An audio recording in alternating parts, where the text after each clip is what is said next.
এটা লোভ কেন হবে? এটা তো আমার একটা স্কিল। একজন লোভী কিন্তু বুঝতে পারছে না সে লোভী। সে কি ভাবছে সফলতা? যেটাকে আমরা অ্যাম্বিশন মনে করছি সেটা আসলে আমাদের লোভ হয়ে যাচ্ছে।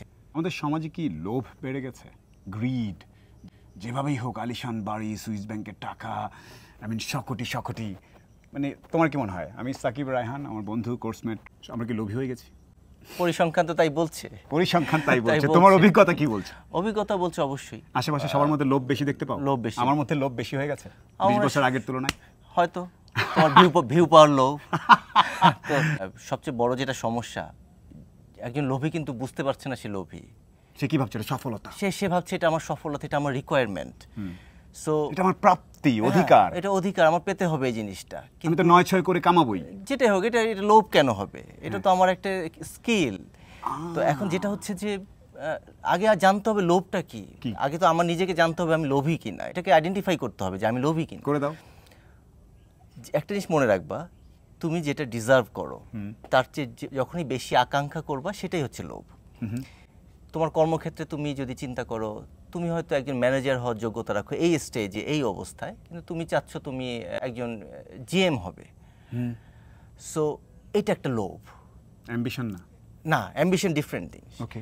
ঠিক একইভাবে তুমি মনে করো একটা বিজনেসে ইনভেস্ট করেছো 10,000 টাকা। তুমি পারিপার্শ্বিকতা এবং সব কিছু মিলে ক্যালকুলেট করে দেখেছো যে এই 10,000 টাকা ইনভেস্টমেন্টে 3 মাসে আমার 5,000 টাকা লাভ হবে। এটা তুমি জানো। যে মুহূর্তে তুমি 30,000 টাকা লাভ করার ট্রাই করবা, ওইটাই হচ্ছে লোভ। আর এই পদে বসে এইটুকুই আমার, কিন্তু পদের থেকে তো দেখতে পাচ্ছি যে এখন আমরা সবাই আমার মনে করি আমি খুব যোগ্য ব্যক্তি, কিন্তু তারপর ব্যাক অফ মাইন্ড আমি জানি এই স্টেজে এই সিচুয়েশন আমি কোন পদে থাকতে পারি। আমি একটু দ্বিমত করি, যোগ্য ব্যক্তির মধ্যে লোভ বোধহয় কম থাকে। সবাই মনে হয় অযোগ্য, আমি এই জন্য আরো বেশি করে কামাই ফেলতে হবে। এটা অনেক সময় তো অনেক যোগ্য লোক, অনেক জ্ঞানী, অনেক শিক্ষিত, অনেক যোগ্য লোক তো লোভী হচ্ছে, দেখতে পাচ্ছি। আমরা দেখতে পাচ্ছি। আমার প্রশ্ন হচ্ছে কেন?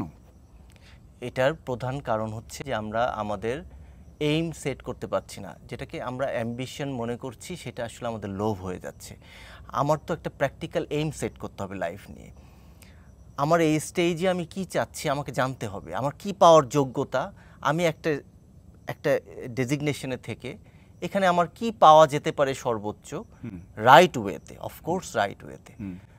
সেটাই হচ্ছে আমার অ্যাম্বিশন, যে আমি সর্বোচ্চটা অ্যাচিভ করব। সো পলিউটেড অ্যাম্বিশন, বুঝলাম একটা। হ্যাঁ। তো এখন সমাজে কেনটার উত্তর আমি পাচ্ছি না। আমি তোর কাছ থেকে কেনটা জানতে চাচ্ছি, যে তো কেন একটা লোক তো দেখতে পাচ্ছে যে লোভ করে অনেক কিছু করলো, তুমি রং ওয়েতে এগিয়ে গিয়ে তার তেমন কিছু হচ্ছে না। সো এটাই কি কারণ? মানে তার কোনো কিছু হচ্ছে না, দায় অবশ্যই। আমি যদি জানি যে আমি লোভ করার পর, আগে কি ছিল, আগে কথা ছিল না যে অতি লোভে তাতি নষ্ট।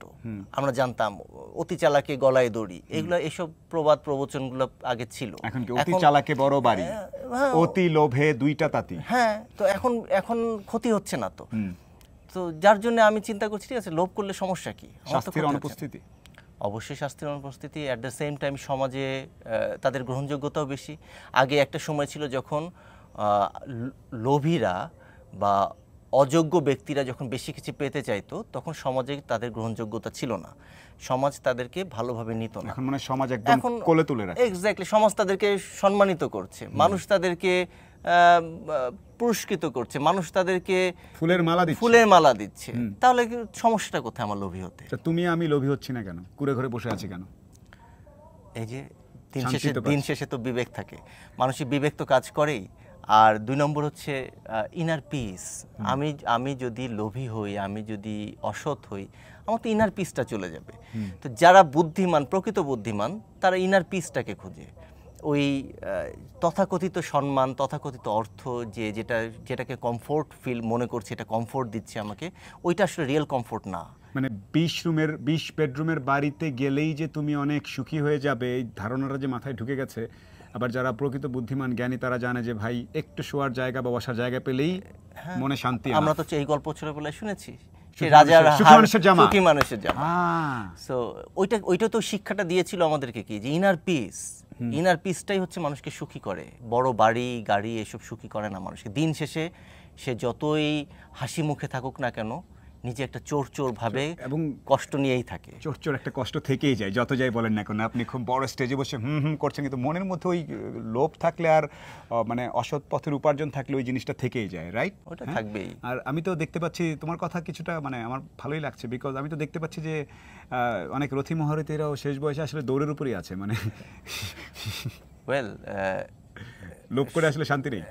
একটা তো ডিভাইন জাস্টিস আছে, Divine সোশ্যাল justice, জাস্টিস আছে, social justice. এগুলা থেকে তো আমরা দূরে যেতে পারবো না, যতই চিন্তা করি না কেন যে আমি এগুলোর ঊর্ধ্বে চলে যাচ্ছি। আসলে একটা সময় গিয়ে আমার এই জাস্টিসকে ফেস করতেই হবে, কিছু না হলেও আমার নিজের সন্তানের কাছে ফেস করতে হবে, নিজের আপনজনের কাছে ফেস করতে হবে।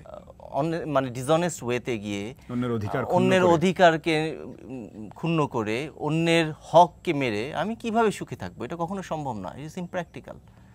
তো তোমার সাজেশন কি আমাদের মধ্যে যারা আমরা মনে করছি অনেকেই লোভ করিনি, তারপরে আমরা অনেক ধরনের আলিশান বাড়ি গাড়ি করি নাই, সো আমি অসফল, এই ধরনের অনেক ভাবনা থেকে?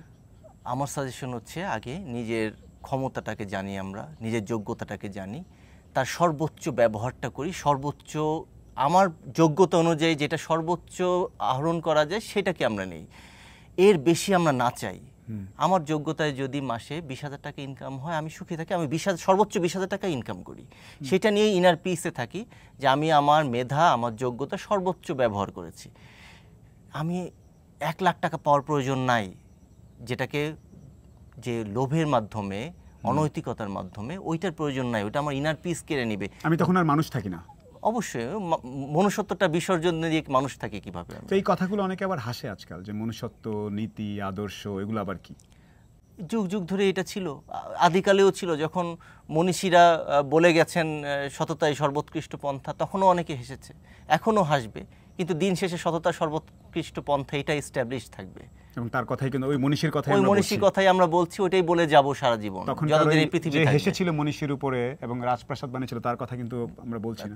বলবো না, মনেও রাখবে না, সমাজ মনে রাখবে না, দেশ মনে রাখবে না, জাতি মনে রাখবে না, একটা জেনারেশন মনে রাখবে না। জেনারেশন মনে রাখবে একজন সৎ মানুষকে, তার সততাকে। একটাই কথা, আপনি যদি প্রকৃত মানুষ হয়ে থাকেন, যে কোনো জায়গায় বসে আপনি মনের শান্তি পেতে পারেন। আর মনের শান্তির জন্য বিশাল আয়োজন করতে হবে, মালা আনতে হবে, আলিশান বাড়ি হতে হবে, এই ধারণাটা একদমই ভুল। আবার অনেকে মনে করেন যে তুমি আসলে বেশি টাকা পয়সা কামাচ্ছ না মানে তুমি আসলে অসফল, এই ধারণাটাও ভুল, সেটা নিয়ে মন খারাপ করবেন না। ঘুরে ফিরে একটা কথাই বলতে চাই, লোভ আপনাকে মানুষ থেকে পশুরাও আসলে অনেক প্রয়োজনে বেশি লোভ করে না, মানুষ থেকে আপনাকে অমানুষ করে দেয়। আর আপনাকে যারা লোভ না করার কারণে সাধারণ জীবনযাপন যারা করছেন, সুখী জীবনযাপন যারা করছেন, তাদেরকে যারা অসফল বলে, তারাই মূলত অসফল বা তাদের জানার ঘাটতি আছে। So thanks for watching and keep commenting. Take care.